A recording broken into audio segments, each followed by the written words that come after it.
আসসালামু আলাইকুম। আজকে চলে আসলাম আমাদের লেট নাইট খাওয়া দাওয়া নিয়ে। যেহেতু আমি ঈদের ছুটিতে গ্রামের বাড়িতে এসেছি এবং এখনও গ্রামের বাড়িতেই আছি, তো প্রতিদিন রাতে আমরা সারা রাত আড্ডা দিচ্ছি।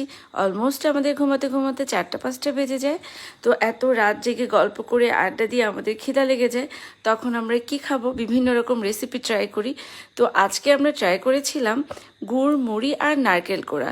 এটা আমাদের গ্রামের একটি ঐতিহ্যবাহী খাবার। ছোটবেলায় অনেক খেয়েছি, অনেক বছর হয়েছে খাওয়া দাওয়া হয় না।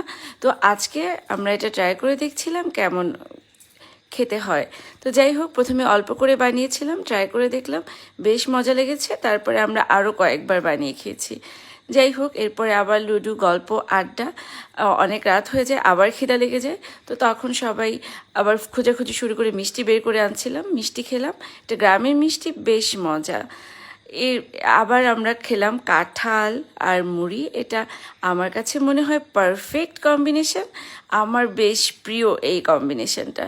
যাই হোক, তো এরপরে আমরা আবার খেলাম তালশাঁস। আর এই মাঝে ব্রেকে ব্রেকে তো পান খাচ্ছি, যেহেতু আমরা কাজিনরা এক হলে খুব পান খাই, খুব মজা করি, গল্প করি, মনে হয় পান ছাড়া আড্ডাটা জমছে না। তো এরকম করেই আমাদের প্রতিদিনের রাত কাটছে। হয় এক এক দিন এক এক রকম আমরা ট্রাই করছি খাওয়া দাওয়া।